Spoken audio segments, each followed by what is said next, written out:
For painting takeoffs, using the QuickMeasure OnScreen software, we bring the finished plan up onto the screen and put in the scale. This is an 8 scale plan right here. And let's say we want to measure the ceilings as drawn on the plan here. So we set it for a square footage measurement.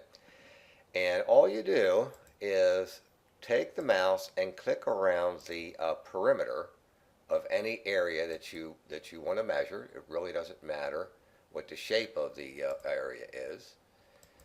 As you can see, we're just mouse clicking our way along, and we're going to measure the square footage of this particular ceiling area over here in the front lobby of this building as drawn on the plan. Now we're simply just clicking along with our mouse. We have set a color to red, so it keeps a track of what we're doing as we take our measurement of the ceiling here.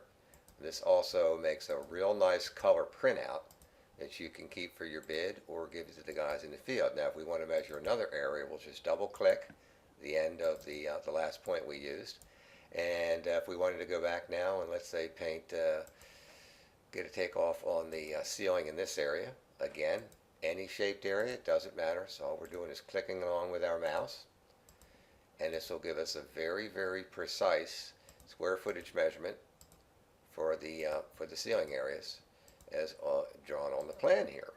Now once we're finished doing that takeoff, we'll pull back here for a little bit, you can see that we have a colorized drawing to track what we're doing, and also maybe give it to the guys in the field, keep it as part of your bid. When we hit the Done button here at the top of the screen, it will transfer that quantity that we just took off directly back to an Excel spreadsheet.